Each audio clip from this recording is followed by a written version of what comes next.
Era uma vez, um grande número de torres começou a aparecer por todo o mundo, e ninguém sabia a razão por trás desse fenômeno. No entanto, de acordo com relatos das pessoas que estavam presentes, as torres se assemelhavam de forma impressionante a contos míticos, como se alguém tivesse reescrito essas histórias. Alguns indivíduos ficaram encantados por encontrar heróis dos mitos, mas tudo mudou contra a humanidade. Masmorras e monstros começaram a surgir ao redor das torres. A fim de proteger o mundo dessas criaturas, as pessoas começaram a estudar as torres e limpar as masmorras, ganhando o título de aventureiros subterrâneos. Quando An Jungmin era criança, os aventureiros que ele via na televisão eram extraordinários para ele. O menino estava fascinado pela televisão, ansioso para vislumbrar seus amados heróis. Esses aventureiros salvavam pessoas com sua força formidável, e todos conheciam seus nomes. O menino olhava para os aventureiros com admiração, assistindo-os de boca aberta. Portanto, ele decidiu que também se tornaria um aventureiro e salvaria o mundo como eles. Em busca de alcançar seu sonho querido, o jovem mergulhou no estudo de inúmeros volumes dentro do confinamento de seu quarto, encontrando tudo isso intrigante e cativante dia após dia. Assim, sua compreensão de mana e mutações cresceu, e o rapaz se dedicou a aprender desde a infância até a juventude. Após devorar todos os livros associados aos aventureiros, An tomou a decisão de fazer os exames de admissão. An Jungmin, pertencente ao 27º grupo, passou com sucesso no exame escrito e obteve o primeiro lugar, o que lhe permitiu ingressar na prestigiosa Academia de Aventureiros reservada exclusivamente para a elite, um fato que encheu An de imensa alegria. O jovem percebeu que, finalmente, seu sonho querido se realizaria, e ele também poderia abraçar o papel de um aventureiro subterrâneo. Durante o segundo ano de estudo no primeiro semestre, An alcançou a 274ª posição. O rapaz estava ciente de que, não importava o quanto se esforçasse, havia barreiras diante dele que ele não conseguia superar. Apesar de seus esforços sinceros e treinamento rigoroso, seu corpo permanecia obstinado, recusando-se a atender sua vontade. An experimentava uma profunda sensação de desolação, pois não possuía nenhuma habilidade única que fosse exclusiva dos aventureiros. Como resultado, o jovem decidiu tirar uma licença acadêmica e se confinar em seu quarto, abandonando seu sonho de alma de se tornar um aventureiro, que antes ardia dentro dele. O jovem se sentou em seu laptop, saboreando uma iguaria comprada na loja, enquanto contemplava que, se tivessem se passado 2 anos, seus colegas já estariam no 3º ano, em vez de perseguir incessantemente um sonho inalcançável. An começou a criar contos fictícios, uma saga de um espadachim cortando o horizonte, uma crônica de um caçador que passou a vida na floresta da mortalidade e uma narrativa do alquimista que forjava magia. Aquilo que An não conseguia realizar na vida ele manifestava em suas histórias. Pan compôs o capítulo final de seu último conto, aceitando relutantemente que toda história deve chegar ao fim. Ele decidiu concluir a narrativa após um breve descanso. Cansado e consciente de sua fadiga, o jovem se retirou para a cama, ligando a televisão. Ele sintonizou as notícias, ansioso para ouvir as últimas atualizações. O âncora de notícias informou que a única aventureira divina da nação, Raquel, havia concluído sua missão nos Estados Unidos e estava retornando para a Coreia. A maioria das ameaças havia sido derrotada, promovendo uma sensação de harmonia global entre as pessoas. Raquel, a soberana das habilidades divinas, estava fazendo seu retorno triunfal.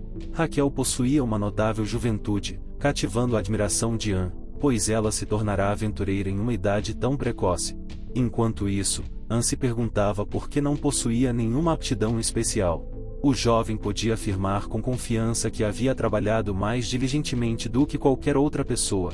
A frustração crescia dentro dele, e ele ansiava por deixar de lado esses pensamentos, pois eles não tinham mais relevância para ele. O mundo procurava um novo local para construir uma torre, e então o mundo descobria o momento e o lugar perfeitos, conforme descrito no romance, que podiam ser aplicados à torre. O mundo criava a torre no mesmo momento e local dos eventos.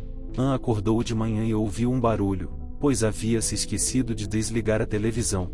As notícias relatavam um acontecimento sem precedentes. 5 novas torres haviam sido erguidas no país, com nomes como Horizonte, Lâmina Cortante, Anunciador do Mal e Pergaminho Divino Negro. An estava em estado de pânico. Relatos subsequentes de notícias revelaram que, assim como eles pensavam que estavam se aproximando da paz, novas torres e masmorras surgiam. Atualizações urgentes ecoavam à medida que mais 2 torres eram descobertas, elevando o total para 7. A associação especulava que essas torres seriam de alto nível. Anne percebeu que as notícias estavam mencionando os nomes dos heróis de seu romance, e isso não poderia ser uma mera coincidência, já que esses nomes lhe eram incrivelmente familiares. Rapidamente, Anne correu para o laptop e o abriu, apenas para descobrir que seu romance havia desaparecido, assim como todas as cópias originais que ele mantinha em seu catálogo. Nesta noite, a administração fará um anúncio sobre essas novas torres, com a associação priorizando a estabilização das masmorras. Anne sentiu como se ainda estivesse em um sonho. De repente, uma tela azul apareceu antes dele, informando de que o romance do jovem intitulado O Século do Turbilhão havia sido escolhido pelo mundo. A torre deste magnífico romance está em processo de criação. O garoto não consegue acreditar e pede uma explicação, cada palavra pronunciada mais lenta que a anterior. A tela explica que o mundo criou uma torre usando seu romance. O menino percebe que seu romance foi roubado. A tela exibe as características de Anne em seu nome Anne Oldman, sua classe é de autor de histórias, o título é o verdadeiro governante das 7 torres, a habilidade única de imersão e um status emaranhado. Os arquivos contendo os romances de Anne desapareceram, e as notícias anunciaram torres com os mesmos nomes dos heróis de seus livros, não apenas uma ou 2 torres. A tela notifica que uma nova habilidade de classe única foi descoberta, e Anne adquiriu uma nova habilidade, a imersão. Poderia ser que o garoto obteve uma habilidade única exclusiva de sua classe? Poderia ser que alguém sem talento conseguiu adquirir uma habilidade única com a ajuda dessa habilidade? Com essa habilidade, ele poderia assumir o papel de um tipo ofensivo. Anne se entregou em excesso, acreditando que estava errado. Anne não tem ideia de quantas milhares de vezes ele tentou nos últimos dias, mas ainda estava longe de adquirir a habilidade. Ativar a habilidade emergente parecia impossível. O alvo da imersão não é um verdadeiro humano, a distância até o alvo é muito vasta, as emoções do alvo não são discerníveis, tornando a ativação da habilidade impossível. Anne fica furioso devido aos rigorosos requisitos.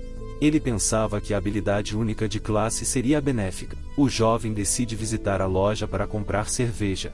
Na loja, Anne contempla sua própria habilidade. O objetivo da imersão é descobrir a essência das emoções, valores, pensamentos, julgamentos, tipos de personalidade, desejos e amor, a fim de aproveitar esse poder. Como alguém pode até mesmo acessar esse poder? De repente, alguém chama o nome de Anne por trás dele.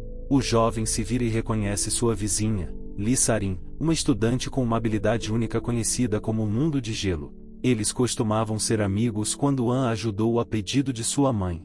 Além disso, Li estuda na academia dele, embora ele raramente a tenha visto lá, pois ela tirou uma licença acadêmica logo após se matricular. Anne evitava Sarin, temendo que os boatos tivessem chegado até ela. Sarin sorri e menciona que eles não se veem há muito tempo. O jovem reconhece que é verdade. Li pega na mão de Anne e pergunta o que ele tem feito ultimamente. Ela percebe o cheiro de álcool nele e pergunta se ele comeu algo. Anne responde que está apenas comprando algo para beliscar. Li aconselha-o a comer adequadamente em vez de consumir fast food. Anne ri e pergunta se ela já se adaptou à academia. Li pergunta se ele quer mudar de assunto, e ele responde afirmativamente. Ela conta a Anne que ele é popular na academia e que ouviu dizer que ele recebeu uma oferta da guilda do Castelo Celestial para uma posição desafiadora como analista. O Castelo Celestial está entre as 3 principais guildas do país, e dizem que entrar em uma organização assim não pode ser alcançado apenas por méritos acadêmicos. Anne é conhecido por encontrar a guilda que todos desejam entrar. Anne pergunta se as pessoas ainda se lembram disso, e Li confirma que sim. Li tenta perguntar algo, mas Anne interrompe, dizendo que terminou suas compras e sugerindo que eles saiam. Há uma história que Anne não quer compartilhar com ninguém, um mundo ao qual ele não tem conexão. A classe de verdadeira autoria revelou a energia de Everton, uma energia possuída pelos seguidores dos demônios. O que eles estão fazendo aqui?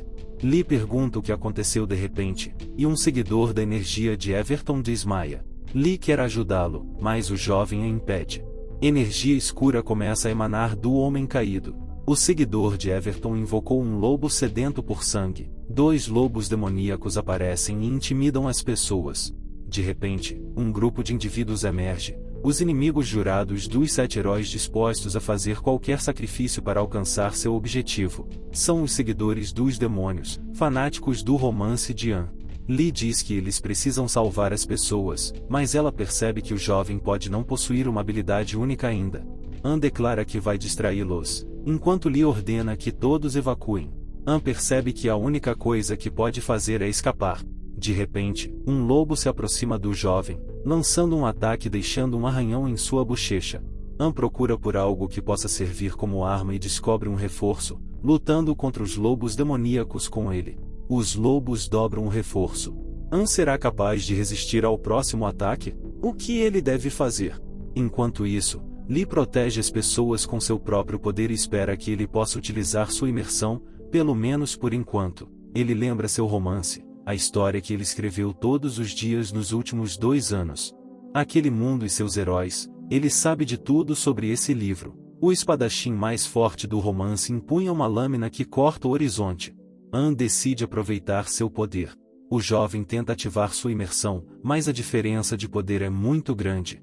O uso dessa habilidade vem com 100% de chance de morte. Anne tenta, mas nada funciona. Ele deve escolher outro alvo para a imersão. Anne lembra de outro personagem e aplica sua imersão. A habilidade é ativada com sucesso. Uma torre é uma fusão de histórias e registros. Por exemplo, se uma torre é baseada na mitologia grega e o governante da torre é Hércules, então tudo o que aconteceu com ele nas lendas também acontecerá na vida real. E agora, os heróis dos romances de Anne se tornaram governantes das torres. Isso significa que todas as pessoas associadas a eles também existem, mesmo que sejam apenas personagens secundários. E ele utiliza a imersão e se transforma em Malon, um simples guardião cujo nome nem sequer foi mencionado no livro. A tarefa do guardião é lutar contra inúmeros inimigos fracos. Anne possui conhecimento suficiente sobre o alvo escolhido, e as condições para usar a imersão foram cumpridas. O jovem está confiante de que terá sucesso. Ele corajosamente enfrenta os lobos demoníacos. A compreensão de Anne sobre o domínio da lança cresce rapidamente, e seus instintos de combate melhoram, adquirindo temporariamente algumas habilidades de defesa. Ele mata um lobo, e dele jorra sangue violeta, o que alarmou os outros lobos, fazendo-os fugir. No entanto, o jovem alça as asas e atira sua lança improvisada em um deles, determinado a não errar. Parece que o perigo passou, e todos estão bem. As pessoas asseguram que estão ilesas e a seguem, com a intenção de evacuar rapidamente todos no sistema. Lee ouviu dizer que Anne ainda carece de certas habilidades, mas ele é um cadete da academia, com certeza sabe o que fazer. Lee observa o sangue violeta no chão. Os lobos sangrentos, convocados como seguidores de Everton, foram erradicados. Anne fica de pé com a arma manchada de sangue em suas mãos, enquanto 2 corpos de lobos demoníacos estão caídos sob ele. A imersão chega ao fim, e Anne desaba, mas um sorriso adorna seu rosto, pois ele empregou com sucesso sua habilidade. As habilidades de combate do primeiro nível foram profundamente dominadas. Em breve, Anne aprenderá a utilizar os músculos de seu corpo superior. Ele exerceu muito mais força do que podia suportar, e pode haver consequências adversas da ampliação forçada de poder. Anne experimenta uma dor intensa. Lee pergunta ao seu companheiro se está tudo bem e pergunta se Anne está desconfortável. O jovem, deitado no chão, responde que está tudo bem, é apenas uma cãibra muscular porque ele não treinava há muito tempo. Lee pergunta novamente se está tudo bem com Anne, ao que ele assegura que está tudo bem. Lee pergunta ao jovem quando ele estava na academia, questionando se ele mencionou não possuir nenhuma habilidade específica na opinião de Lee. Anne lutou bastante habilmente para alguém sem habilidade. Anne se levanta e vê a destruição em toda a loja, com respingos de sangue violeta ao redor. O jovem mal pode acreditar no que vê. Será que ele realmente fez tudo isso? Anne olha para suas mãos manchadas de sangue e fica genuinamente satisfeito por ter conseguido. Seu corpo agiu instintivamente quando ele estava encurralado, e seu treinamento na academia não foi em vão. Anne não estava ciente de que a habilidade de imersão poderia ser usada em personagens secundários. O corpo de Pan pode se apropriar da força de qualquer personagem, desde que possa suportar o esforço, mas há efeitos colaterais a serem considerados.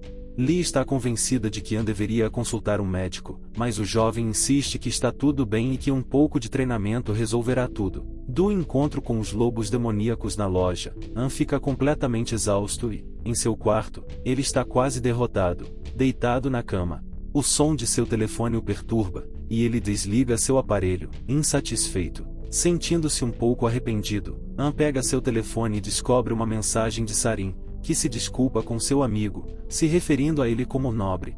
An não consegue entender por que deveria se desculpar com a garota. Um pensamento surge na mente de An, e ele anseia por confirmá-lo. O jovem se levanta abruptamente da cama, mas seus músculos doem inimaginavelmente, fazendo-o cair no chão e batendo a cabeça dolorosamente. Por acaso, An percebe inúmeras chamadas não atendidas e mensagens em seu telefone, que ele havia colocado no modo silencioso. An não consegue compreender o que está acontecendo. Ele tropeça em um artigo online com o título Lobos Atacam. Cadete da academia lida com a situação, apresentando sua própria fotografia. An entra em uma conversa telefônica com Sarin mais uma vez. A jovem expressa seu profundo arrependimento, admitindo que não queria trazer o assunto à tona, pois An não gosta de lidar com a academia. An pergunta como o artigo foi criado em um dia, já que ele não previa que isso se tornaria um problema, considerando que os monstros apareceram fora da masmorra. An diz a Sarin que ela mencionou isso acidentalmente, então não há com o que se preocupar. O artigo acumulou um número considerável de comentários. Alguns são negativos, criticando An por se assemelhar mais a um desempregado do que a um estudante da academia, ou sugerindo que o monstro mais fraco não merece um artigo separado. Há também comentários expressando gratidão pelo resgate do jovem às pessoas e suas famílias. An começa a receber mensagens de várias naturezas, algumas pessoas querendo encontrá-lo e outras pedindo para ele não fingir ser um herói. Uma mensagem em particular é do instrutor de An, perguntando se a habilidade do garoto despertou. An se pergunta quando se tornou tão interessante para seu instrutor. An conversa com Sarin pelo telefone mais uma vez, e a jovem pergunta por que ele está em silêncio, ao que An responde que está apenas pensando. An promete tratar Sarin para uma refeição 10 vezes, o que a surpreende um pouco, mas Sarin não tem culpa disso. Sarin pergunta se ela pode escolher algo caro. O jovem responde firmemente e desliga o telefone. Agora que o corpo de An está mais forte e ele descobriu como usar sua habilidade, não pode ficar parado. Inicialmente, quando as torres surgiram pela primeira vez, um número incrivelmente grande de aventureiros notáveis tentou confrontar as torres atacantes. Aqueles que tiveram sucesso ganharam habilidades de restauração ou obtiveram reconhecimento e atenção pública. No entanto, agora a dificuldade da torre aumentou e é quase impossível atacá-la. No entanto, apesar disso, o número de pessoas que querem enfrentar o desafio não diminuiu. Eles continuam a se esforçar mesmo após tantos fracassos. Além disso, há um provérbio que diz que alguém pode alcançar o sucesso na vida mesmo estando sozinho. An acha estranho que ninguém tenha sido capaz de entrar na torre do Mestre das Espadas, nem mesmo indivíduos com alta classificação. An chega a esta torre, e ela parece exatamente como o jovem a descreveu. Portanto, ele deseja examiná-la mais de perto. Inicialmente, An viajou de trem e depois caminhou uma distância considerável a pé. O jovem ficou cansado, se repreendendo por não treinar o suficiente. Finalmente, An chega à torre sem se perder. Ele fica diante de uma grande pedra em frente à torre. Ao se aproximar, ele estende a mão e toca a pedra, sentindo a energia de um dos 7 heróis. Para um herói, é bastante extraordinário ver mensagens e mensagens na realidade que antes estavam confinadas a computadores ou em sua mente. De repente, alguém atrás dele pede desculpas por abordar An. Um certo homem observa que o jovem está se aproximando da torre pela primeira vez e o alerta sobre o perigo de tocar casualmente em tudo. Apesar de sua curiosidade, ele está certo, pois alguém pode receber um convite para a torre simplesmente tocando em qualquer objeto associado a ela. Assim, os feiticeiros se abstêm de tocá-lo sem cuidado e asseguram ao homem que ele não será enviado para a torre, então está tudo bem.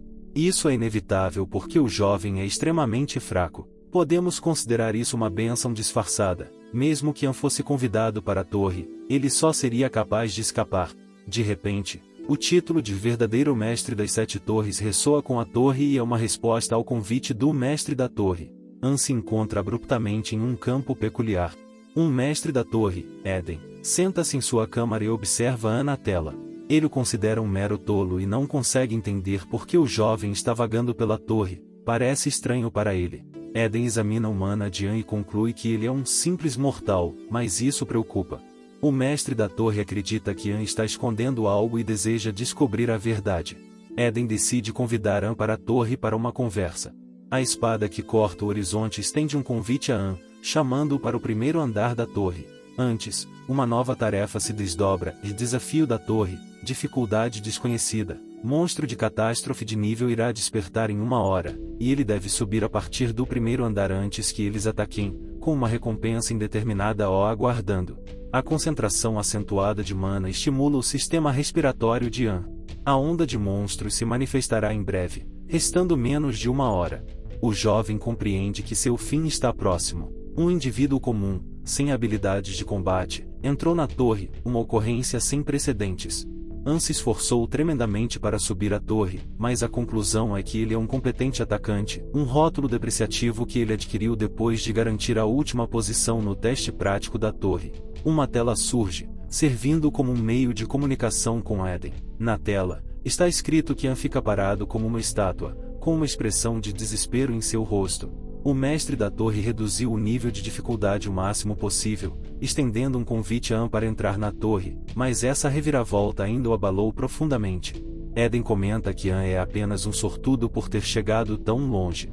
An fica surpreso com a capacidade do mestre da torre de diminuir os desafios, e o mestre responde que esta é sua torre e apenas ele determina o grau de dificuldade para atravessá-la. As palavras de Eden ressoam em An, fazendo perceber que ele é a própria personificação da torre. Eden pergunta se o jovem o conhece, e certamente An está familiarizado com Eden, pois foi ele quem o criou. An deve revelar essa informação. Este complemento em particular pode ser diferente daquele que o garoto conhecia inicialmente. An precisa verificar. Eden escreve que, dentro de poucos dias de existência da torre, ele acumulou uma considerável reputação, tornando-se excessivamente renomado, o que o cansa muito. A partir dessas palavras, An compreende que isso é de fato o fim que ele previra. Anden é o chefe entre os 7 heróis, um personagem que incorpora An, desprovido de qualquer talento, um garoto habilidoso com uma espada, mas carente de habilidades e manipulação de mana. Eden despertou sua mana com a orientação de seu professor, encontrou companheiros e partiu em uma jornada para o castelo do diabo. Depois de sair vitorioso sobre os demônios, ele se tornou um herói reverenciado por todos. Eden é mais do que uma mera encarnação do sonho de An, por isso ele é o personagem amado do garoto. An sorri e mal pode acreditar que está conversando com o protagonista do livro que ele mesmo escreveu. Eden fica zangado e questiona se An está ouvindo ele, perguntando sobre o sorriso peculiar em seu rosto. Eden revela que convocou An e reduziu a dificuldade, portanto o garoto deve encontrar o próprio caminho. Eden deseja sucesso a An. An implora para Eden não ir, mas seus apelos caem em ouvidos surdos. O garoto fica sozinho sem outra escolha.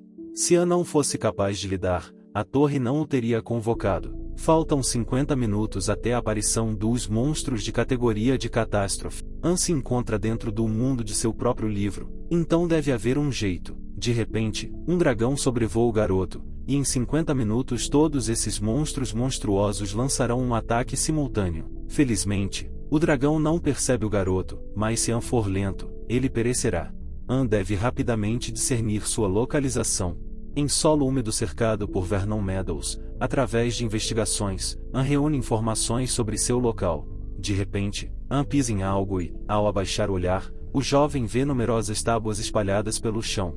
Ele supõe que sejam fragmentos de espadas de madeira, mas ainda está incerto se pode usá-los, já que as lâminas têm uma aparência peculiar. De repente, o jovem nota uma gravação em uma das espadas com o nome Eden, que serve como uma pista adicional. Os erros não podem existir, e a descoberta é um registro sobre o primeiro andar da torre, é o lugar do capítulo de abertura do livro, onde o garoto sem talento despertou o gênio dentro de si. O campo de treinamento de Eden, portanto, o despertar de Eden tornou-se parte da torre, começando pelo prelúdio. An se pergunta por que se encontra precisamente neste capítulo, considerando que Eden afirmou ter diminuído a dificuldade. Mesmo que An tenha conhecimento de combate, uma pessoa como ele pode realizar tal feito? Não importa o quanto ele esteja preparado, An acredita que o sucesso o aguarda.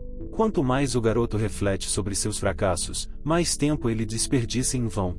An cava na terra e descobre algo de significado, uma planta repulsivamente grotesca. Essa flora esquisita, com alta probabilidade, aumentará permanentemente seu poder mágico em um ponto. Para An, é um autêntico jackpot. A planta possui fibras de cocô entrelaçadas, tornando-a uma espécie de exemplar raro de ervas espirituais que florescem apenas em lugares impregnados de mana pristina. An tropeça em aproximadamente 50 espécimes de tais plantas. Embora a descoberta tenha sido difícil, talvez o jovem tenha sucesso em descobrir ainda mais desses tesouros botânicos. Como se assemelham a fibras, é improvável que alguém tenha pensado em sua comestibilidade. An luta para compreender se é verdadeiramente seguro, mas ele consome a planta. A erva é extremamente amarga, um fato que An esquece completamente, pois é simplesmente intragável. An, com seu paladar exigente quando se trata de comida, e seu corpo rejeita veementemente a ideia de ingeri-la. A chegada dos monstros está a apenas 45 minutos de distância. Tenta recuperar sua compostura e consome a planta, com lágrimas escorrendo pelo rosto, pois poderia perecer. Portanto, o sabor não tem significado. O tempo está se esgotando para o jovem, e ele deve devorar o máximo de plantas possível. Apenas 15 minutos restam até a chegada dos monstros. Quantas plantas An já consumiu até agora? 20? 40? Ele não consegue se lembrar. Indubitavelmente, ele deve ter consumido ainda mais, pois tem uma sensação de saciedade iminente. Sangue escorre do nariz de An, e ele sente como se seu estômago tivesse sido virado do avesso. A percepção de mana se intensifica, acompanhada por uma resistência aprimorada à tensão do uso de mana. O equilíbrio de seu corpo foi perturbado. An deveria adquirir uma quantidade suficiente de mana, e agora ele derrama todo o seu reservatório neste arco de madeira, assim como Eden fez. Enquanto isso, Eden observa atentamente An, observando que o garoto está ciente das fibras de cocô entrelaçadas que viu An cavando repentinamente a terra e consumindo as plantas para melhorar sua mana. Eden não consegue compreender como é possível, já que essa planta em particular não existe na Terra. Eden supõe que An deve ter tido conhecimento prévio sobre esta torre e decide incorporar Dairi Marsh, que foi o professor de Eden. Ela era uma maga de uma família real em um pequeno reino.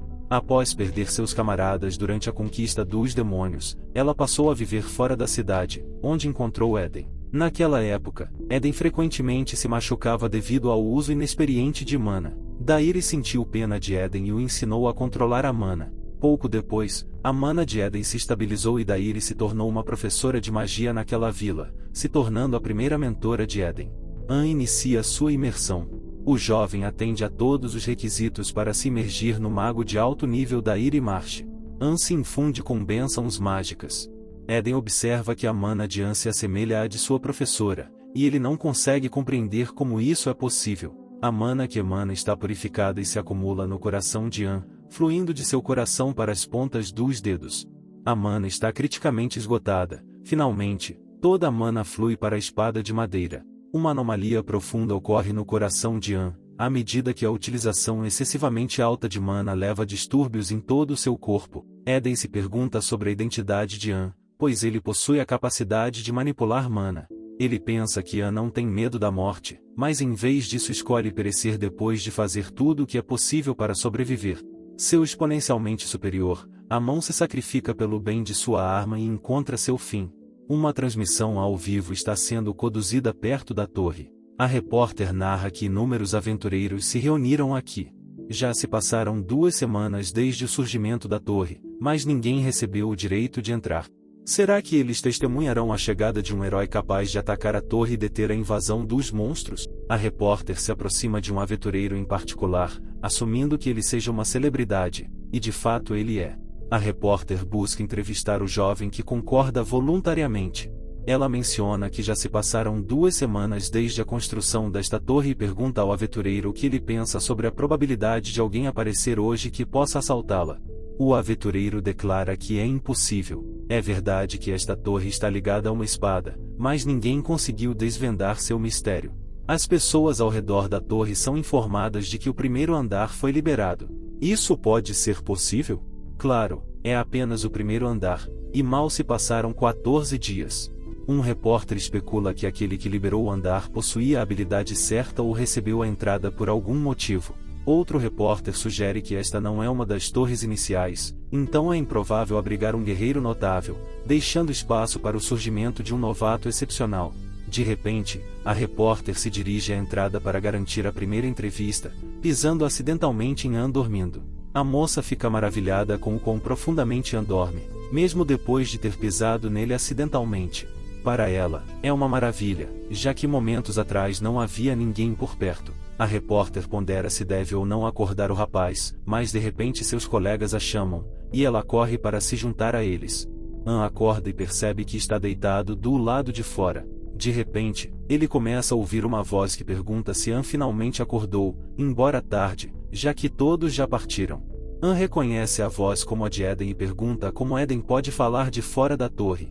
Eden confirma que é de fato possível. Anne fica insatisfeito com uma resposta tão breve e esclarece que o único que pode falar com ele de dentro ou fora da torre é ele. Anne pergunta por que isso é assim. Eden diz que também está curioso, mas que Anne fez um bom trabalho. Eden acredita que ter alguém como Anne como companheiro pode ser um problema, mas ele diz a Anne que, enquanto o garoto estiver ao seu lado, ele não se sentirá solitário. Anne se despede de Eden, afirmando que é hora de ir embora, mas Eden gosta de conversar com Anne e diz que o perseguirá. Pam pergunta a Eden o que ele disse. Eden aconselha a continuar no mesmo espírito. Anne não entende o que há de errado com seu corpo, ele está transbordando de mana e sua mana aumentou 6 vezes. O garoto fica maravilhado com como isso pode aumentar tão rapidamente, e Anne adquiriu 7 novas habilidades. O garoto se regozija com seu progresso. De repente, Eden o chama de simplório. Anne pede a ele para avisar antes de falar. Eden diz que deu mais do que apenas habilidades a ele e pede a Anne que olhe para seus atributos. Anne diz que já os olhou, e Eden lhe pede para dar uma olhada novamente. Anne examina seus atributos e fica maravilhado com o que vê. Não há mais limitações para o uso de mana. Anne decide testar suas novas habilidades e segue para o centro de treinamento. De repente, uma lata de refrigerante se despedaça na frente de Anne, e ele ouve a voz de Yu-Gi chamando de degenerado e mencionando que eles não se veem há muito tempo. Yu-Gi pergunta por que Anne decidiu aparecer apenas agora. Anne não consegue compreender a presença deste sujeito odioso. Anne e Yu-Gi são colegas de Yelma, e este último possui uma habilidade rara e extraordinária. Yu-Gi propõe outro combate de treinamento. Eles já lutaram antes, e Anne provou a derrota. Yelma temia em certo grau devido à sua inteligência limitada, mas agora ele não vê nada de excepcional nele. Yu-Gi rótula Anne como um botânico diabólico e implora para que ele não mexa com os mestres. Anne nunca esperou cruzar o caminho de Yu-Gi novamente. Yu-Gi afirma que derrotará Anne com apenas um golpe. Anne tenta dizer algo, mas Yu-Gi o interrompe e o agarra pelo colarinho. De repente, um homem se aproxima e pergunta sobre a briga em curso. Ele percebe a insígnia da academia em Yu-Gi e comenta que as crianças desta era se tornaram tolas. Esse homem atende pelo nome de Shoibeon-jo, e Yu-Gi não quer que ele note sua presença. Portanto, ele joga Anne de lado e diz ao garoto que teve sorte, mas que se encontrarão novamente. Anne entende que precisa se conter e se concentrar em descobrir sua verdadeira força. Eden diz a Anne que o Zual é realmente um excluído e que ele pelo menos deveria ter batido em Yu-Gi na parte de trás da cabeça. Eden pergunta se Anne vai deixar o YouTube ir embora facilmente. Anne responde que é fácil para Eden dizer, mas esses imbecis não o incomodam agora. O foco principal de Anne é descobrir sua própria força. Os portões se abrem, e Anne se encontra na área de avaliação de combate. Ele escolhe o nível de dificuldade mínimo. Eden questiona por que Anne está agindo todo descolado depois de escolher o modo mais fácil. Anne explica que eles vão ajustar o nível de dificuldade apropriado com base em suas habilidades e magia, independentemente de sua escolha. Levar as coisas devagar e com firmeza é importante. O monstro mais fraco, Golbat, de rank F, aparece. Anne escolhe uma espada como sua arma. Ele sente seu corpo ficando tão leve quanto durante o uso da imersão e está curioso para ver o quanto mudou. O garoto derrota o Golbat em 3 segundos, superando seu recorde anterior de 32 segundos. À medida que o recorde melhora, sua velocidade aumenta. Anne fica radiante com sua vitória. Eden aconselha contra a complacência. Anne concorda, reconhecendo a importância de permanecer vigilante. Outro monstro aparece. e o garoto decide se concentrar e dar o seu melhor. Yu Gil percebe que as pessoas estão fazendo barulho perto da tela e avista Choi Beon-jong entre elas. Finalmente, eles têm a oportunidade de conversar com Choi. Yu Gil se aproxima do professor e expressa o desejo de aprender com ele. Ele pergunta se Choi poderia assistir a um vídeo de sua batalha de treinamento. Choi responde que seria desafiador, mas ele acabou de encontrar um amigo interessante.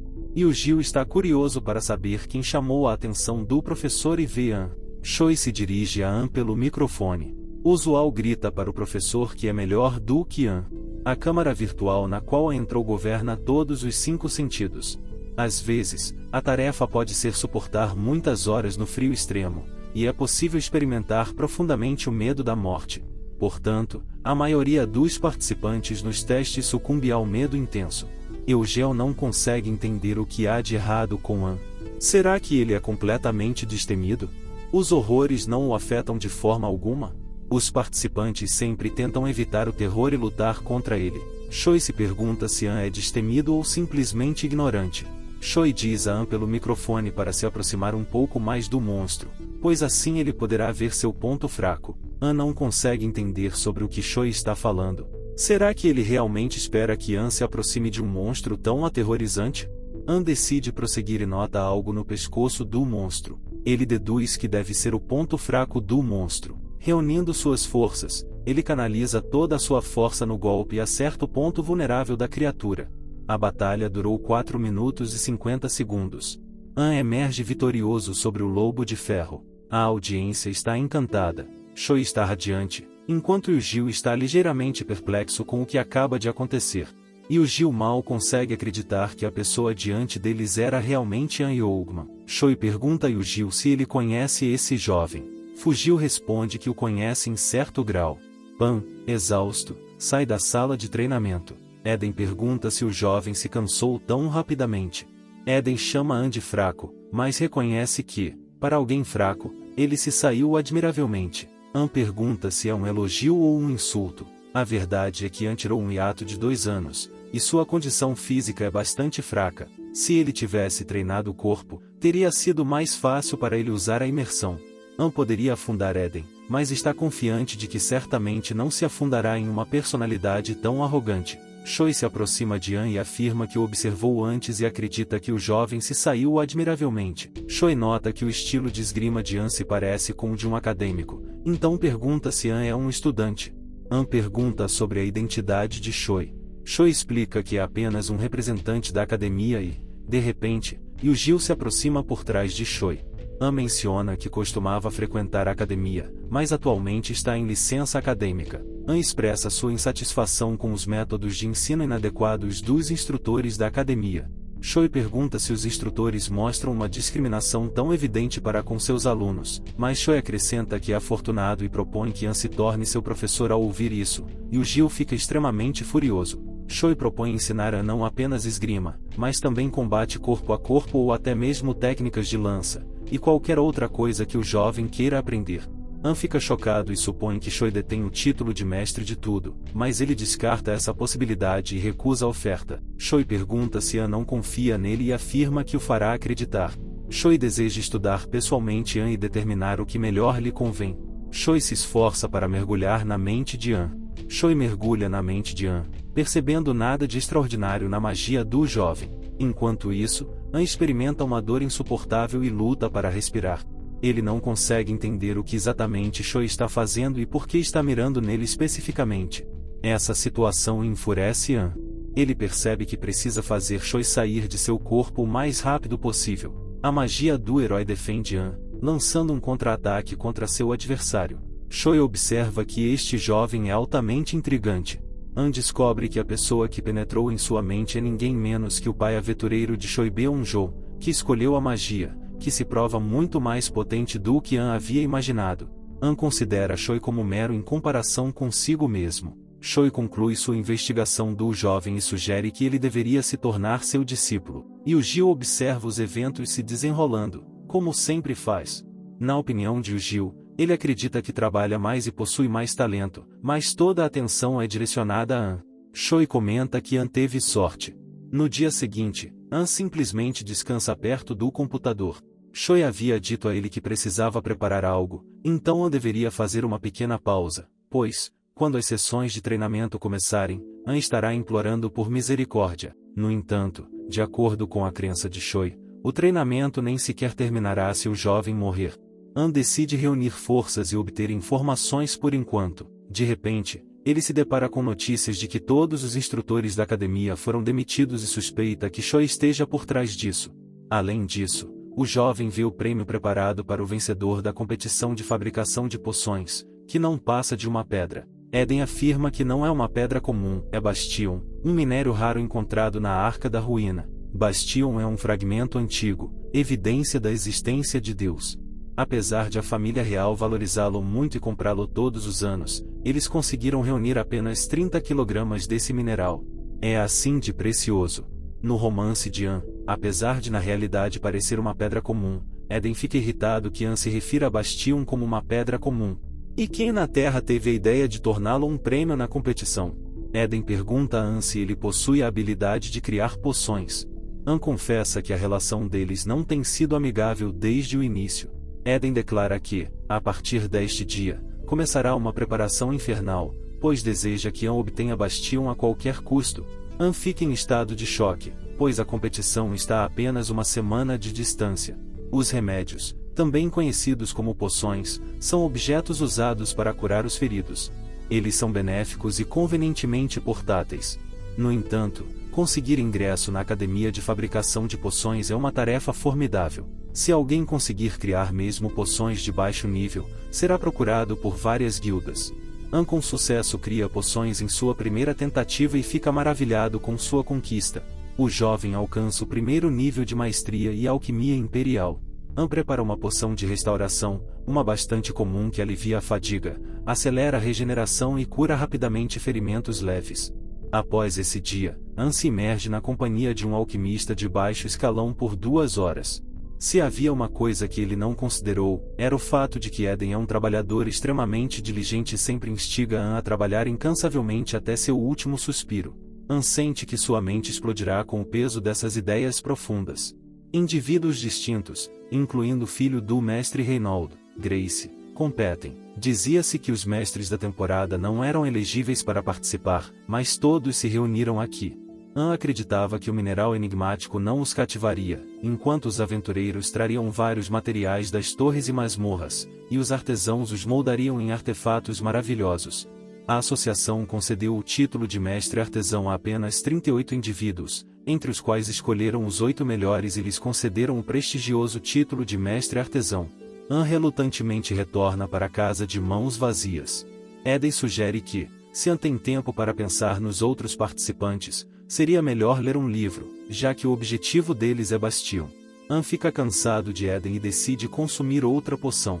De repente, um jovem se aproxima de An e comenta que nunca o viu antes. O garoto pergunta sobre as poções que An está fazendo. An responde que são poções de alívio da fadiga. O garoto observa que a competição não permitiu a participação dos melhores artesãos, mas ele nunca imaginou que até cachorros vadios seriam permitidos. Nesse momento, o garoto é convocado e se afasta. An fica profundamente ofendido pela maneira como foi referido. Ele promete a Eden que alcançará a vitória a qualquer custo. Os participantes têm um prazo de 2 horas para escolher ervas e fazer poções. A competição começa e os participantes exibem considerável habilidade, considerando que é uma competição entre entusiastas. A competição possui equipamentos caros e de última geração. Todos estão ocupados com suas tarefas, exceto o garoto que ofendeu An, que nota que An simplesmente fica parado, sem fazer nada. O garoto presume que An está aprimorando suas faculdades mentais no meio da competição, mas as ervas devem ser colhidas imediatamente após o início da competição, então o garoto opta por não interferir e segue com suas próprias tarefas. Na câmara de treinamento, os trabalhadores realizam reparos após a sessão de treinamento de An. O aprendiz Choi é considerado bastante talentoso. Foi então que An conseguiu anular a habilidade de Choi, indicando que ele possui uma habilidade do mesmo calibre ou até superior. An mergulha na história de Ariana Pepper, uma discípula direta do alquimista mais eminente do romance. Ariana pode não ter sido a mais intelectualmente astuta, mas se destacava quando se tratava de precisão e controle de mana. Ariana estava profundamente ciente de suas limitações. Ela devorava mais de 100 livros por dia, preenchendo as lacunas em seu conhecimento. Ariana conseguiu herdar a supremacia do conhecimento e consegue absorver o elixir. Ariana consegue adquirir um vasto reservatório de conhecimento. An se encontra em um estado de leveza, imerso em uma biblioteca repleta de volumes de conhecimento. Será que An será capaz de absorver todo esse conhecimento? A disparidade de níveis é imensa, causando uma dor de cabeça intensa em An, mas ele precisa suportar. O mana do herói preenche o vazio de energia mágica, transformando temporariamente em um mestre alquimista, elevando seu conhecimento e expertise. A energia de An difere muito do que era durante o estudo da alquimia. Eden ainda não está acostumado com as habilidades de An. A tarefa é concluída, mas An não teria conseguido nada se não fosse pelo treinamento que ele passou na semana passada. Assim que An começa a preparar a poção, ele percebe que todos os ingredientes foram levados, deixando apenas plantas venenosas. Eden sugere a criação de um veneno. Eden especula que An poderia ganhar muitos pontos se preparasse uma poção capaz de matar até um monstro colossal. An avista a planta Istandilopia, um exemplar único que induz calor intenso quando consumido. As veias derreterão se a flor passar por um processamento especial. Há também a rara planta Barian, cujo fruto se transforma em uma membrana viscosa quando aquecido, usada para tratar feridas externas, mas veneno mortal se ingerida. An está confiante de que seu empreendimento terá sucesso e começa a coletar as plantas. Em qualquer caso, o jovem precisa de ingredientes com efeitos potentes, e cada gota do extrato dessas plantas venenosas possui a capacidade de extinguir várias vidas. É um risco, mas An não tem outra escolha. Enquanto os participantes trabalham, Reynold, um habilidoso artesão de fabricação de veneno, está atordoado. Ele só percebe poções de restauração ou remédios parcialmente concluídos. Na opinião de Reynold, ninguém pode se comparar à sua maestria, incluindo a pessoa que insultou An. De repente, Reynold nota An e percebe que o jovem não está usando o equipamento, apesar de ser necessário devido a restrições de tempo. Enquanto isso, An conjura mana ao redor de suas mãos para extrair o mana do veneno e transferi-lo para água purificada, tudo isso sem a ajuda de equipamentos.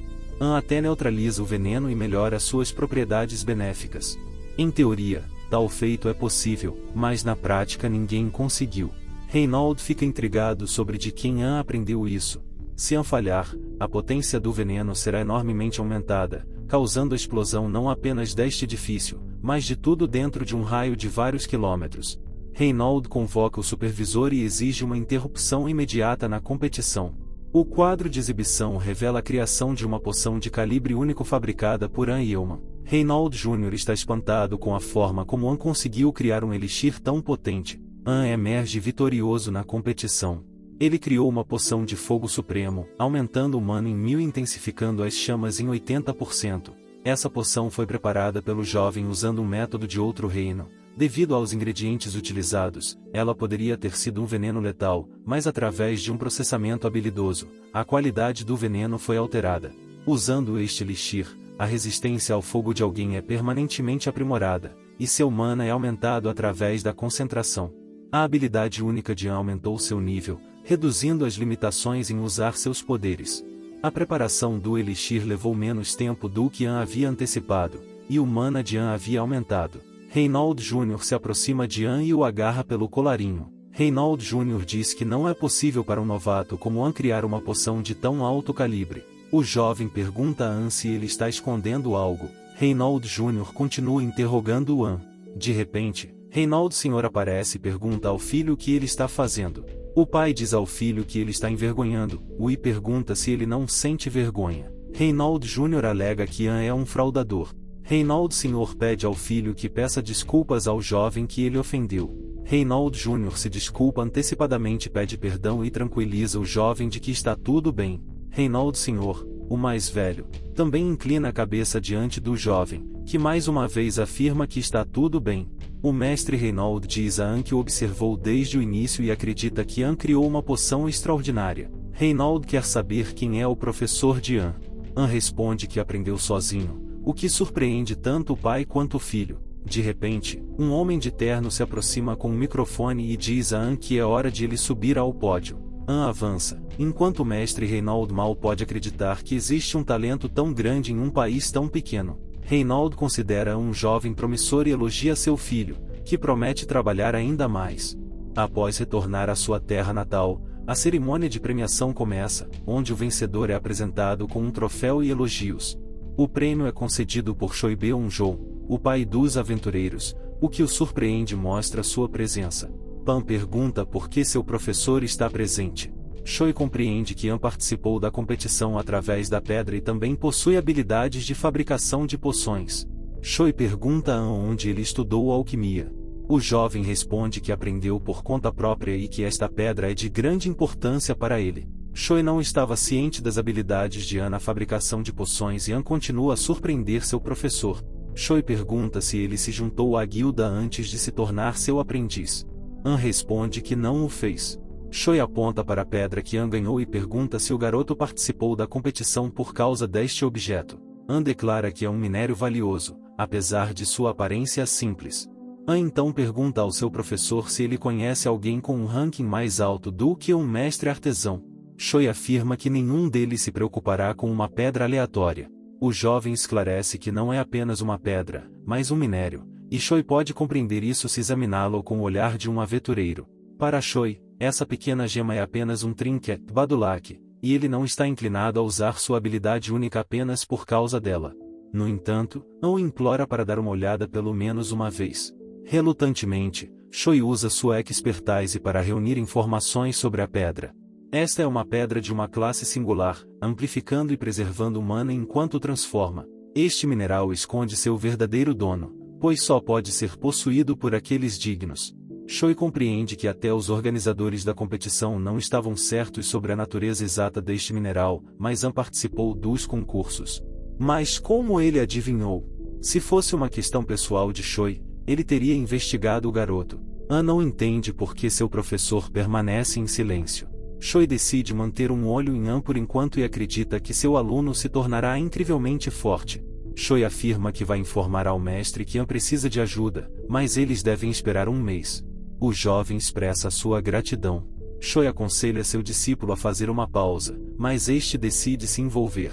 O professor diz ao garoto que se ele se sentir triste, pode sair para passear com seus amigos enquanto aguarda o treinamento árduo. Pan não entrou em contato com seus amigos por um longo tempo e não tem certeza se merece se reconectar com eles. Ele não viu seu único amigo da academia em 2 anos. De repente, An recebe uma ligação desse mesmo amigo, Taemin. Ele não está preparado para tal ligação, mas não pode ignorá-la. De repente, An vê Taemin parado por perto. Os amigos estão igualmente surpresos. Taemin nunca esperou se reunir com seu amigo, então, depois de um esforço mínimo, eles não se comunicaram por tanto tempo. É notável como os amigos se encontraram no mesmo lugar. O jovem se chama Kang Taemin, sendo o primeiro ou segundo colocado na academia. Desde o início, ele demonstrou desempenho excepcional em todas as disciplinas, sendo um indivíduo multitalentoso, sobressaindo em especial na esgrima. Suas habilidades são mais do que suficientes para entrar nas masmorras de Ranka. Taemin diz a An que todo o grupo de bate-papo deles ficou animado quando ele mencionou que estava encontrando An e estão cheios de inveja. An observa que não há nada para invejar aqui. Taemin acrescenta que Yuna se juntará a eles em breve, assim que ler a mensagem. Anne pergunta com surpresa por mais esclarecimentos. Yuna informou Taemin que não está longe e está passeando nas proximidades. An nunca esperava ver seus amigos tão cedo e tem certeza de que Yuna ficará emocionada. An superou suas dificuldades graças ao apoio de Yuna. Não foi fácil para ela quando pararam de se comunicar. Taemin pede a An para compartilhar com Yuna como ele ocupou seu tempo durante todo esse tempo. De repente, torna-se aparente que um devoto do diabo, um indivíduo amaldiçoado afiliado à Associação Everton, está se aproximando. Alguém precisa resgatar alguém de uma maldição, e a recompensa é informações sobre Everton. An não tem intenções de matar. Mana corrompida gira ao redor, e Taemin também sente isso, mas essa mana é estranhamente familiar e se aproxima. Yuna entra e fica radiante ao ver An. An relembra como Yuna o salvou uma vez. Era uma vez em que An estava andando pela academia e ouviu fofocas sobre si mesmo. 3 rapazes estavam discutindo como Jungma alcançou o primeiro lugar nos exames de admissão, mesmo sem talento, e ainda teve permissão para fazer um discurso. Um dos jovens comenta que An deveria se envergonhar. An passa rapidamente por esses rapazes e confronta um deles. O jovem tropeça em An e ele cai escada abaixo. De repente, Yuna aparece e questiona os jovens sobre sua audácia, exigindo um pedido de desculpas e acrescentando que, se eles se reúnem para falar pelas costas dos outros, é melhor ficar em silêncio. Yuna afirma que, ao contrário deles, Yuma estuda diligentemente, referindo-se ao jovem como lixo. Um dos jovens fica furioso com esse insulto. Ao mencionar seus amigos, os amigos do jovem o acalmam, dizendo que não é nada além de Yuna, filha do mestre da guilda do Palácio Celestial. Balado declara que não se importa e permanece impassível em resposta.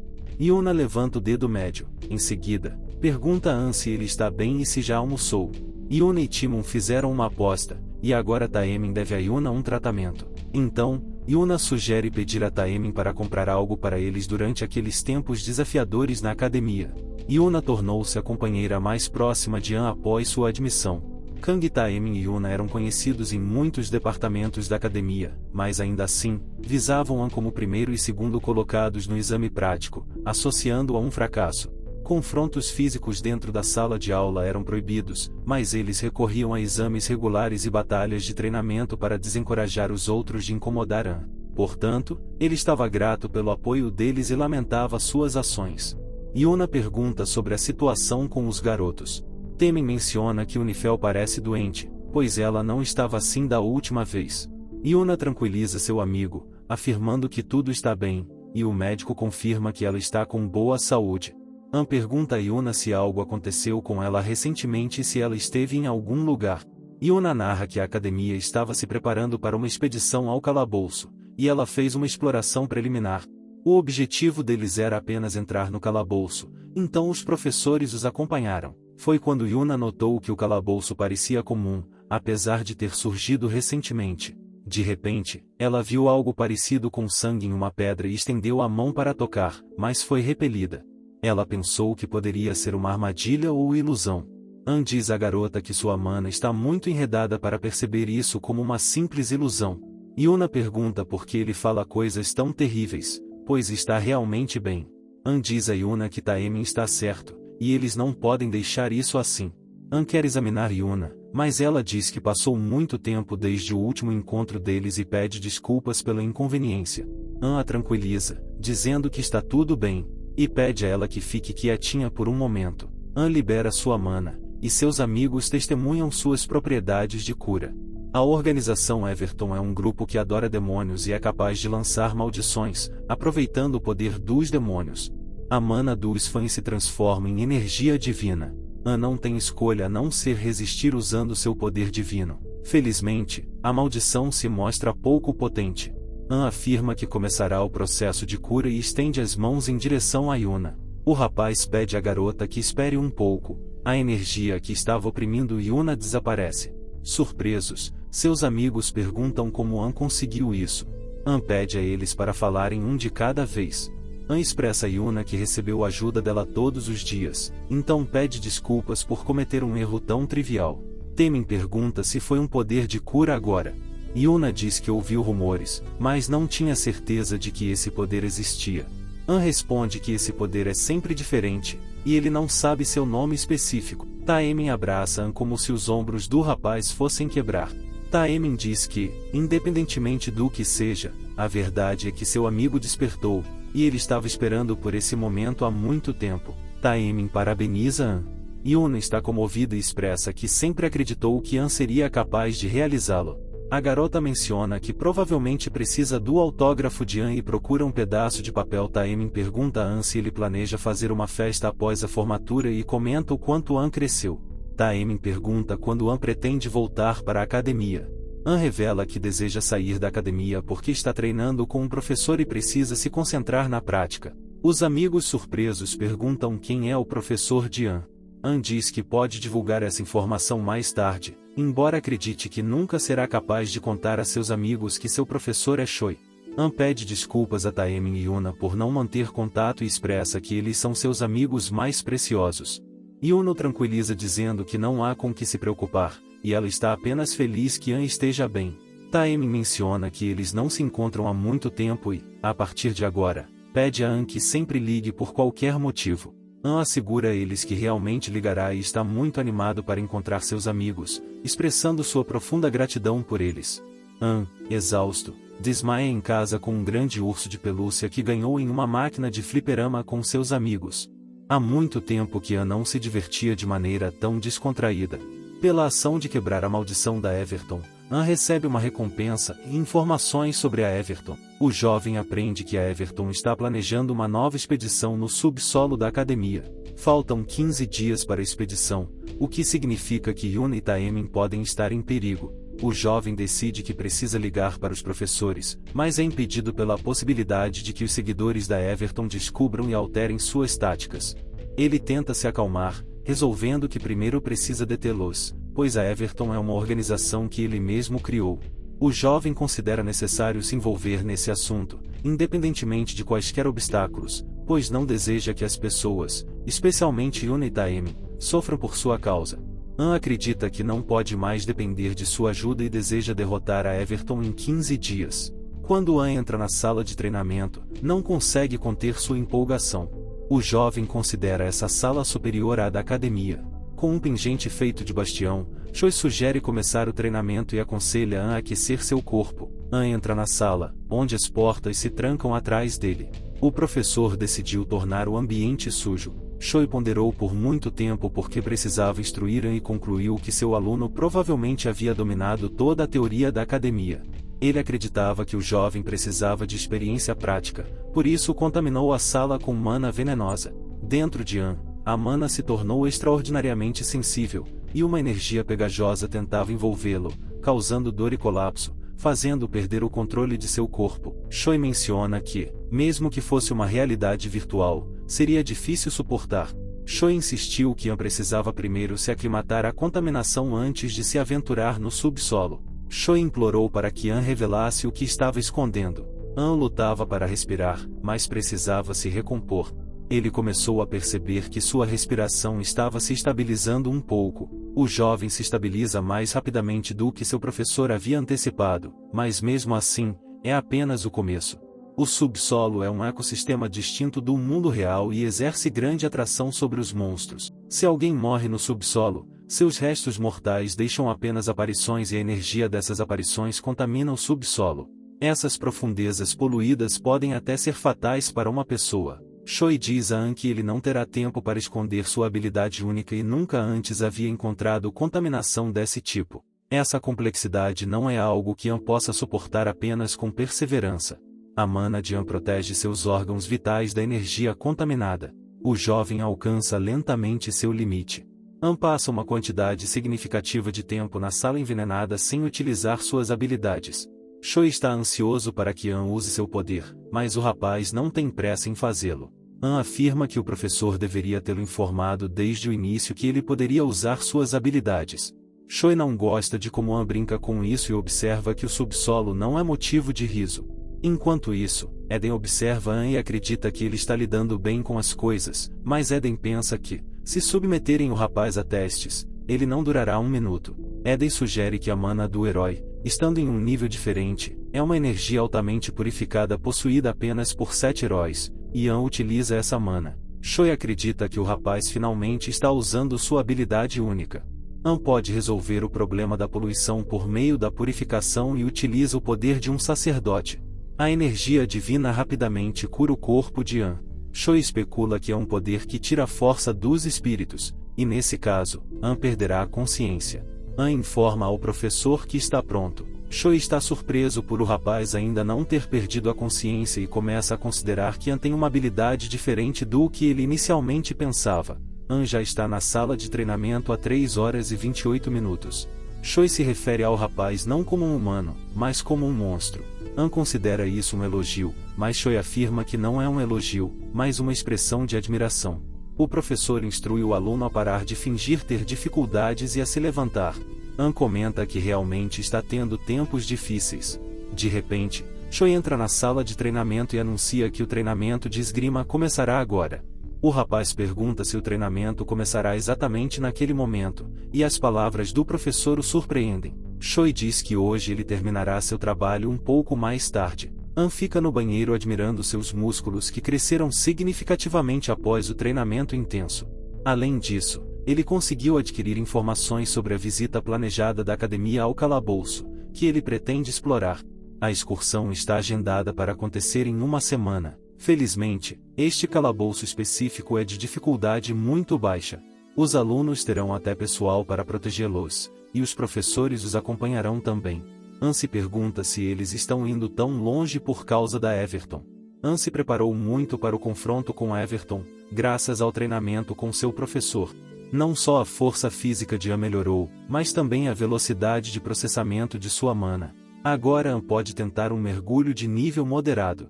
Inicialmente, o professor reluta, mas o jovem o persuade, e Choi concorda com a condição de que An fique por perto e se alegre. No entanto, o professor lembra An para não esquecer que a visita ao calabouço é uma extensão de seu treinamento. Após uma semana, o jovem informa Taemin e Yuna que também se juntará a eles no subsolo. Taemin pergunta se An planeja aparecer como um monstro. Enquanto isso, os seguidores da Everton não conseguem entender por que a maldição que foi colocada em Yuna desapareceu, já que ela estava claramente presa. Os seguidores da Everton prepararam sementes que eles plantarão quando o grupo descer para o calabouço. An chega mais cedo do que qualquer outra pessoa para embarcar na excursão, quando de repente Sarin se aproxima dele por trás. A garota pergunta sobre o que trouxe An até ali. O jovem pergunta sobre a presença dela, se ela está aqui para se juntar à excursão. Sarin responde firmemente que foi escolhida porque recebeu uma bolsa de estudos, exceto por Yuna e Taemin. Se algo der errado, Sarin pode se encontrar em perigo real. Yuna e Taemin se aproximam, cumprimentando An e Sarin de longe. Taemin pergunta se eles também podem participar do evento. Sarin pergunta por que An desistiu. Taemin explica que An desistiu porque encontrou um professor. Sarin está curiosa sobre quem é o professor do rapaz. Choi chega, e todos estão animados que ele os acompanhará no subsolo. An não quer chamar a atenção do professor, a ponto de até considerar ir para casa. Choi se aproxima de An e o cumprimenta, dizendo que o garoto deveria cumprimentá-lo quando se encontrarem. Choi pergunta a An se ele está fingindo não conhecer seu professor. An assegura a ele que certamente não é o caso e apresenta seu professor a seus amigos. Enquanto o ônibus viaja para o destino, os amigos perguntam a An sobre seu mentor, e eles estão simplesmente encantados pelo fato de Choi ser o guia dele. Após a chegada, o grupo se encontra em uma floresta. Taemin diz a Yuna que isso difere um pouco do que ela mencionou antes, pois ela não mencionou uma floresta. Sarin supõe que eles podem ter pegado o caminho errado. Yuna observa que o lugar parece peculiar e acha que eles deveriam informar os professores sobre isso, já que eles disseram que o grupo iria para o nível mais fácil do calabouço. Parece que o nível do calabouço mudou. Sarin está assustada com essas circunstâncias e deseja sair de lá o mais rápido possível. Ela nem consegue suportar assistir filmes de terror. Geralmente, ela não gosta de ter An com eles, pois ele a despreza. De repente, o grupo é atacado por espectros. An se lembra desse episódio de seu romance e implora que eles não ataquem os espíritos sob nenhuma circunstância. Choi pergunta sobre as intenções do rapaz, já que esses são espíritos malévolos no calabouço. An afirma que eles não atacam, pois teriam feito isso já. Choi pergunta como An pode ter tanta confiança nisso. Esses espectros são os espíritos de pessoas que morreram por causa dos seguidores do diabo. Se fossem atacados, todos os mortos nesta floresta se transformariam em espíritos malignos e tentariam matar. An afirma que leu sobre isso em um livro antes. Um dos colegas de Choi pergunta a ele o que ele está fazendo e se ele pretende acreditar nas palavras dessa criança. Choi ordena que não ataquem os espectros. Todos ficam chocados com essas palavras e alguns estão irritados. Choi declara que vai lidar com todas as reclamações mais tarde. O chefe do departamento de esgrima afirma que o que An disse não é verdade e que ele disse isso por medo. An afirma que não disse por medo e que podem sair do calabouço sem ferir ninguém. Choi sugere que se acalmem, pois há questões mais importantes do que se envolver em uma batalha no subsolo. Choi menciona que também há espíritos malignos aqui que não devem ser atacados e propõe encontrar uma saída do calabouço. Ele implora ao chefe do departamento para se acalmar. De repente, o chefe do departamento de esgrima ataca os espíritos e os mata sozinho, afirmando que foi fácil para ele. An se repreende, pois deveria ter impedido o chefe, independentemente de qualquer coisa. Choi pergunta ao chefe se ele esqueceu quem é responsável por este calabouço. O chefe pergunta o que ele disse e se Choi acreditou nas palavras dele. Um dos membros do grupo pergunta a Choi se ele não se lembra das palavras que escreveu em seu livro. Dentro do calabouço, deve-se esperar qualquer coisa e considerar todos como inimigos. Choi pergunta a esse jovem se ele sabe como os líderes tratam os membros da equipe que ignoram suas ordens e agem independentemente. A complexidade do calabouço começa a aumentar de baixa para moderada. Os espíritos começam a fugir, alegando que seus amigos foram mortos. Os estudantes não conseguem entender por que o diretor Choi hesita nesse assunto, embora pareça que esses espíritos não tenham a capacidade de atacar. A névoa fica mais densa. Choi pede a An sua opinião. An pergunta se eles deveriam intervir, mas já é tarde demais. Todos os espíritos do calabouço se transformam em entidades malignas e buscam vingança pelos camaradas caídos. Taemin cai no chão, questionando a natureza dessas criaturas. O chefe do departamento cai de joelhos tossindo incontrolavelmente. Choi pede a Sarin que ajude a reposicionar o chefe do departamento, pois será problemático se ele morrer. Choi afirma que, se os espíritos se transformaram em entidades malignas, ele pode intervir. No entanto, ele percebe que não funcionará e pede para cuidar do assunto ele mesmo.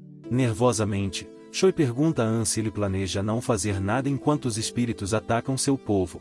An explica que está familiarizado com este calabouço e que, se eles atacarem esses espíritos, eles podem se transformar em seres muito mais malévolos.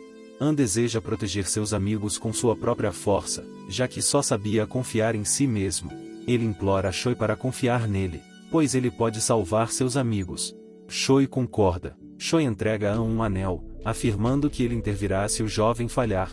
Este anel esquisito da ilusão é extremamente raro, capaz de alterar a aparência do usuário por meio da manipulação de mana e até mesmo criar clones quando necessário.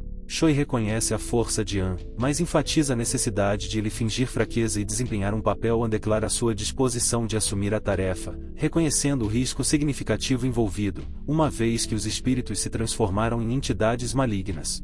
No entanto, ele deve seguir em frente, pois suas ações levaram essas crianças a se tornarem o que são agora. Essas crianças foram abandonadas por seus pais, usadas como escudos humanos na guerra ou deixadas para perecer na solidão. Elas sofreram demais, e não é uma briga que elas precisam. O que essas crianças realmente precisam é de descanso. An coloca o anel e se submerge no templo do herege Michele Condor, uma figura que passou sua infância sob os cuidados de sacerdotes em um pequeno santuário. Como sacerdote, o jovem salvou inúmeras almas além dos limites do templo. Michele, um clérigo de alta patente, instiga dúvidas na mente de An sobre se ele será capaz de prevalecer. An avista Ariana, que ora por ele e observa os eventos, admirando como Ariana acabou ali. An recebe um pequeno crucifixo. O garoto se transforma em um personagem de nível intermediário pela primeira vez. O anel de ilusão concedeu a An a aparência de Michele. Choi testemunha a mágica de An, que lhe lembra a magia que o garoto usou durante seu treinamento inicial, mas parece mais poderosa. Como An alcançou tanto poder em apenas 2 semanas? Choi acredita que essa criança é verdadeiramente um prodígio. Michele ascende aos céus e os espíritos malignos se retiram da luz que emana dele. Uma chuva dourada desce, infligindo danos aos espíritos. Para os estudantes, An aparece como um santo, e eles não conseguem compreender sua origem. Para eles, Michele parece extremamente resplandecente. Mesmo que as crianças tenham se transformado em espíritos malignos devido ao maltratamento que sofreram, An, como autor de sua história, deve protegê-las. Os espíritos malignos começam a chorar e se transformam em crianças. An conseguiu um poder muito superior às habilidades de sua forma mortal. O jovem volta à sua forma original e cai no chão, exausto. Yuna pergunta o que pode fazer por seu amigo, enquanto Choi observa que esse resultado era esperado, pois é realmente difícil mostrar um poder tão grande em um curto período de tempo. Choi nunca testemunhou tal potência acompanhada por efeitos colaterais tão adversos. An fica imóvel, coberto de sangue. Choi pede pressa em transportar o jovem para o hospital e em enviar um pedido de elixires autoritários para a associação. De repente, os servos de Everton aparecem, proclamando sua intenção de ajudar, usando explosivos. Os servos de Everton afirmam que, se o grupo desejar sobreviver, devem entregar o 8º herói. Choi ordena aos alunos que garantam o bem-estar de An e o transportem rapidamente para o hospital. Um dos servos grita que não permitirá que ninguém saia desse lugar. Choi confronta a pessoa e diz que precisa ir ao hospital, convidando-os a visitá-lo em outro momento. An acorda no hospital. Choi corta uma maçã e pergunta se ele dormiu por 3 dias. A primeira pergunta de An é se todos estão seguros. Choi informa ele que uma figura santa apareceu e os salvou a todos. Choi revela a An que ele desmaiou e os assustou. Choi estava preocupado que An pudesse morrer enquanto usava essa habilidade. Choi revela que tem algumas notícias preocupantes. An pergunta se algo aconteceu com seus amigos. Choi pergunta se An já contou aos pais sobre deixar a academia, porque Choi informou a eles. Isso enfureceu An, e ele se referiu a Choi como velho. Choi pergunta o que An quer dizer com chamá-lo de velho, já que An deveria ter contado a ele sobre isso em algum momento. An e Choi discutem, e a enfermeira pede que eles mantenham silêncio no hospital.